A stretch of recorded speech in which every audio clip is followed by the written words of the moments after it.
ہمارے ایک دوست وضو کرتے تھے بیسن میں کھڑے ہو کر، حالانکہ ساتھ میں بیٹھنے کی جگہ تھی،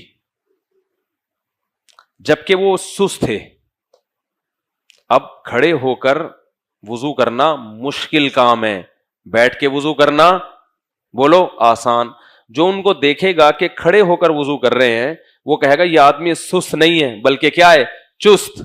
اور جو بیٹھ کے تمیز سے وضو کر رہا ہے وہ کیا لگے گا، سست، کیونکہ وہ آرام طلب ہے نا، یہ کھڑے کھڑی ٹھک ٹھک ٹھک وضو نکل لی ہے۔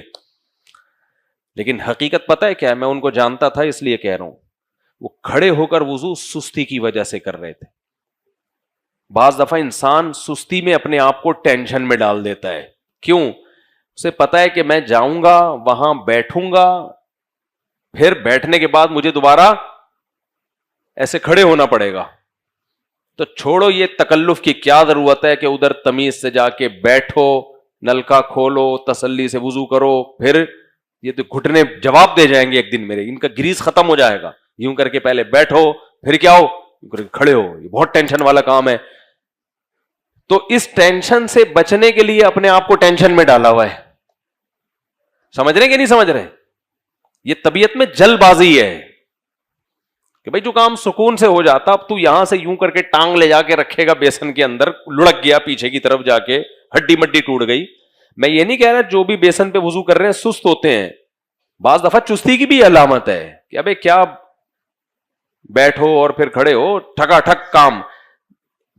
تو بعض لوگ چستی کی وجہ سے بیسن پہ وضو کرتے ہیں، لیکن بعض لوگ سستی کی وجہ سے کر رہے ہیں۔ اب یہ پتہ کیسے چلے گا؟ باقی زندگی سے پتہ چلے گا کہ ٹرخانے کی نیت ہے اس کی، یہ ایکٹیو ہے یہ آدمی۔ سمجھتے ہیں کہ نہیں سمجھتے؟ جب طبیعت میں قرار نہیں ہوتا نا، بس جلد بازی ہلڑ بازی، یوں کر لوں یوں کر لوں، یہ سستی کی علامت ہے۔ جس کی طبیعت میں چستی ہوتی ہے ہر کام دل لگی سے کرتا ہے، مزے سے کرتا ہے، ٹرخانے کی کوشش بولو نہیں کرتا۔ اور آسان مثال آپ نے بچوں کو دیکھا ہوگا، کچھ بچے بڑے آرام سے اچھی رائٹنگ میں لکھتے ہیں، جب لکھتے ہیں نا بڑے مزے سے لکھتے ہیں وہ، اور کچھ کیسے لکھتے ہیں، جب ان کو ہوم ورک دیا جاتا ہے یوں یوں یوں کر کے جلدی جلدی اسپیڈ سے کر رہے ہوتے ہیں، دیکھنے میں یہ چست لگتے ہیں نا کہ کتنی اسپیڈ سے لکھ رہے ہیں، حالانکہ یہ سست ہوتے ہیں، یہ کام ٹرخا رہے ہیں اپنی سستی کی وجہ سے۔ سمجھتے ہیں؟ ان کو یہ ہوتا ہے موت آ رہی ہوتی ہے لکھتے ہوئے، موت آ رہی ہوتی ہے کچھ لکھتے ہوئے، تو یہ دیکھنے میں لگیں گے بڑے ایکٹیو ہیں، لیکن حقیقت میں یہ کیا ہوتے ہیں؟ سست ہوتے ہیں، ان کو دل نہیں لگ رہا کام میں تو ٹرخا رہے ہیں۔ کھانے کا بھی ایسا ہی ہے، کچھ لوگ ایسے چپڑ چپڑ چپڑ چبا کے کھا رہے ہوتے ہیں، ایک نوالا بھی اتنا نہیں ہے، دوسرا ہاتھ میں منہ کے قریب ہے، دیکھنے میں لگے گا بڑا ایکٹیو، حقیقت میں یہ کیا ہے؟ سست، ایک نمبر کا سست۔ ویسے تو ہر کام کو میں ایکٹیو ہونا چاہیے انسان کو، لیکن بعض دفعہ، ہمیشہ نہیں، بعض دفعہ صورت چستی کی ہوتی ہے، حقیقت میں وہ سستی ہوتی ہے۔ سمجھتے؟ یہ بڑا اتنا زیادہ اس کو گہرائی میں جانے کی ضرورت نہیں آپ کے، ایسا نہ ہو کہ سارا دن یہی چیک کرتے رہے یہ سستی ہے یا چستی ہے۔ بعض لفظ دماغ آدمی کا نا نارمل رہیں، جیسے یہ تو میں ایک مثالوں سے کچھ سمجھانے کی کوشش کر رہا ہوں کہ ہر کام کو پراپر وے میں تمیز سے کرنا یہ چستی کی علامت ہے، یہ انسان کے ایکٹیو ہونے کی علامت ہے۔ ہاں، اتنا تسلی سے کرنا کہ کام ہی نہ کرے۔ جیسے ہمارے ایک کارپینٹر آ گیا تھا، میں نے مرغیوں کا ڈڑبا بنانا تھا، تو کارپینٹر کو جب بلایا تو اس نے شروع میں تو مجھے لگا یہ بہت ایکوریسی کے ساتھ کام کرے گا نا، ایک ایک کیل اٹھا کے فاتحہ پڑھتا، درود شریف، ایسا لگ رہا تھا بڑی تمیز سے نا، یہ بہت ہی کوئی خاندانی چیز بنانے والا ہے۔ لیکن مجھے اندازہ ہو گیا ایک دن میں کہ یہ بہت بڑا سست آدمی ہے، اور یہ 6 مہینے، ایک ہفتے کا کام 6 مہینے میں لے جائے گا، یہ سستی ہے۔ ابے تو کام کر، میں اس کے پاس بیٹھتا خیریت پوچھنے کے لیے، تو مجھ سے گپ شپ شروع کر دیتا، ویسے ہی میں بات کر رہا ہوں تو مجھ سے بات، وہ کام چھوڑ کے جو فون آ رہا ہے تو پھر فون پہ لگا ہوا ہے۔ پھر ایسے آدمی کو دل کرتا ہے کہ آدمی کھینچ کے 2-4 لگائے، بولے بھائی تو یہ کچھ نیمبو ویمبو چٹائے اس کو کہ یار اس کام کو فوکس کر، ٹک ٹک ٹک نمٹائے اس کام کو۔ سست آدمی بہت بری چیز ہے سوسائٹی کے لیے، بہت بڑا عذاب ہے۔ سست آدمی نہ خود خوش رہتا ہے اور نہ دوسرے کو خوش رکھتا ہے, خود بھی ٹینشن میں, عذاب میں, دوسرے کو بھی ٹینشن میں. اب میں سستی پر ابھی بیان نہیں کروں گا, ورنہ سستی میں دو چیزیں بہت ہیں, یہ یاد رکھ. ایک تو انسان کم ہمت ویسے ہی باز ہوتے ہیں, دوسرا خوراک سے اس کا بہت گہرا تعلق ہے. اگر آپ میٹھا میٹھا زیادہ کھاتے ہو, کھانا زیادہ کھاتے ہو, آپ کبھی بھی ایکٹیو نہیں ہو سکتے. ہر وقت پھوڑتے رہنا, یہ چیز انسان کو کسی کام کا نہیں چھوڑتی. خیر, تو میں یہ عرض کر رہا تھا کہ بھائی چپ رہنا سیکھیں. تو حضرت مفتی محمد شفیع صاحب رحمہ اللہ سے جب وہ بیعت ہوئے نا, تو حضرت نے کیا فرمایا, اپنی زبان کو کیا لگا لو, تالا. بس اب ایک دم شیطان کہتا ہے نہیں بھائی یہ تو بہت برا ہو جائے گا اگر میں نہیں بولا. بھائی ٹریننگ ہے آپ کی, کچھ دن آپ چپ رہیں, چپ رہنا سیکھیں. اس کے بعد کیا ہوگا, جب آپ کو عادت ہو جائے گی نا چپ رہنے کی, پھر آپ تجزیہ کر سکتے ہیں کہ کہاں بولنا بہت ضروری ہے, کہاں بولنا نقصان دہ ہے, کہاں بولنے کا نہ فائدہ ہے نہ نقصان ہے. ابھی تو عادت پڑی ہوئی ہے نا, تو ابھی تو بغیر سوچے ٹھک ٹھک ٹھک.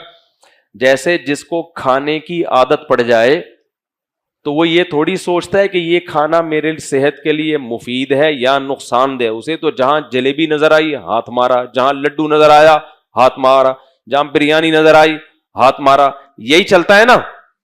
تو ایسے شخص کو یہ نہیں سمجھایا جا سکتا کہ یہ کھانا اچھا ہے, یہ کھانا صحت کے لیے نقصان دہ. نہ, ابھی اس کی سمجھ میں یہ باتیں نہیں آئیں گی. اس کو آپ 100 دفعہ بھی سمجھائیں گے, یہ عادی ہو چکا ہے. اس کو تھوڑا سا کھانا لیٹ, یہ دماغ اس کا خراب ہو جائے گا, تو یہ سمجھے گا کہ میرے دماغ کو اس وقت 3 پراٹھوں کی شدید ضرورت ہے. میں سمجھا پا رہا ہوں بھائی کہ نہیں سمجھا پا رہا؟ عادت پڑ جاتی ہے نا کھانے کی, دماغ مانگے گا کہ کھلا بھائی مجھے, لڈو کھلا, حلوہ کھلا, میٹھے کی عادت پڑ جاتی ہے. تو اس وقت یہ جو دماغ کہہ رہا ہے نا کہ اس وقت میرے لیے 3 پراٹھے بہت ہی ضروری ہیں, تو کیا واقعی ضروری ہیں؟ بولو نا. میٹھے کی جس کو عادت پڑ جائے نا ہر وقت میٹھا کھانے کی, اب 2 گھنٹے سے اس کو مٹھائی نہیں ملی, اچانک پورا ڈبہ آ گیا لڈو کا, تو فوراً دماغ کہتا ہے اس وقت کم سے کم 3 لڈو تیرے لیے بہت, بولو, ضروری ہیں. عادت پڑ گئی ہے نا اب کافی دیر سے. جو لوگ میٹھے کے عادی ہوتے ہیں نا, جیبوں میں لڈو لے کے گھوم رہے ہوتے ہیں, وہ ہر تھوڑی دیر میں ان کو میٹھا چاہیے. یہ حقیقت بتا رہا ہوں. تو اب دماغ جو کہے گا نا کھا جا 3 لڈو, یہ تیرے لیے بہت ضروری ہے, دیکھ تو ابھی کسی کام میں دل نہیں لگ رہا, تو یہ دماغ الو بنا رہا ہوتا ہے, یہ صحیح خبر نہیں دے رہا ہوتا. عقل استعمال کرتا تو خود سوچتا کہ اگر یہ لڈو تیرے لیے ضروری ہے, نقصان دہ نہیں ہے, تو اسی لڈو کی وجہ سے تو خود بھی تو لڈو بن گیا ہے. یہ جو تو گول مٹول ہو گیا ہے, تیری توند نکل گئی ہے, یہ سب کس کی برکت ہے؟ یہ لڈو کا اثر ہے.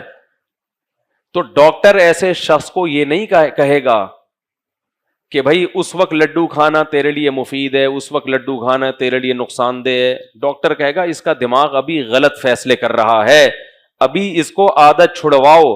ڈاکٹر کہے گا تو اس بحث میں نہیں پڑ کہ کس وقت لڈو کھانا فائدے مند ہے, کس وقت لڈو کھانا نقصان دہ ہے. فی الحال تو ہمیشہ کے لیے یہ 20-21 دن کے لیے کم از کم لڈو چھوڑ دے, لڈو کے علاوہ کچھ اور کھا لیا کر, لڈو نہیں کھانا تو نے. میں سمجھا پا رہا ہوں بھائی؟ تو پھر جب 20-21 دن یہ چھوڑے گا نا اور عادت ختم ہو جائے گی, پھر جب اس کا دل میٹھا کھانے کو کرے گا تو وہ واقعی باڈی کی نیڈ ہوگی. اور آسان مثال دیتا ہوں یار, کیا کریں, مثالوں سے ہی بات سمجھ میں آتی ہے.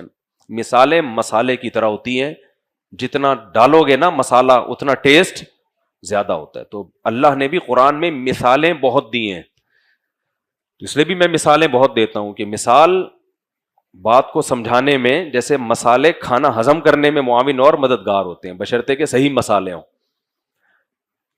تو مثال بھی اگر صحیح ہو تو وہ بیان ہضم کرنے میں معاون اور مددگار.